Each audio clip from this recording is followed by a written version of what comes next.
আজও মদ্যপান করে এসেছ? হ্যাঁ, মদ্যপান করে। হ্যাঁ গো, রোগিনীদের তোমার রোগিনীটা খুব সুন্দর। তুমি আমাকে এত ভালোবাসো, এই ভালোবেসে আমার এই বিনিটা পাতিয়ে রাখো। আমাকে খুব সুন্দর লাগে বিনিটা।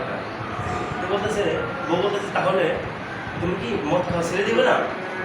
বলছি হ্যাঁ ছেড়ে দেবো, তোমাকে আরেকটু ভালোবাসলাম, আমার মদ খেতে ছেড়ে দেবো। এইভাবে যায়। একদিন ভুল করে সে পাশে গোয়াল ঘরে ঢুকেছে। গোয়াল ঘরে ঢুকে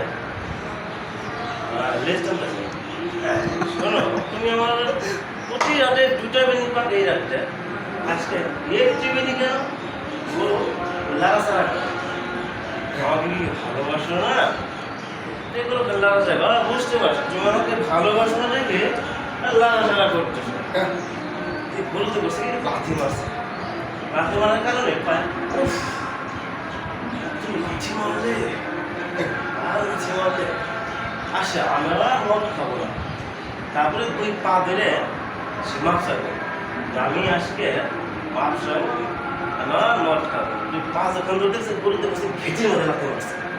বললো সে, মাগো তোমার বৌমা আমাকে লাথি মেরেছে ঘাটির মধ্যে। বলতেছে, বউ বলছে শয়তান ডাউন আছে, গোয়াল করে ঢুকছে। বউ তো গোয়াল করে ঢুকছে, যাই দেখতেছে গোয়াল করে ঢুকে সে বউর লেজ টানতেছে। বলতেছে, মাগো তোমার বৌমা আমাকে প্রথমে গ্রামের লাথি মেরেছে, আমি মাপ চাইতে গেছি, আমার ঘেটির মধ্যে লাথি মেরেছে। বলে আরে তুমি তোমার মা না, আমি তোমার বউ। ও আচ্ছা আচ্ছা, আমি আর জীবনে মদ খাবো।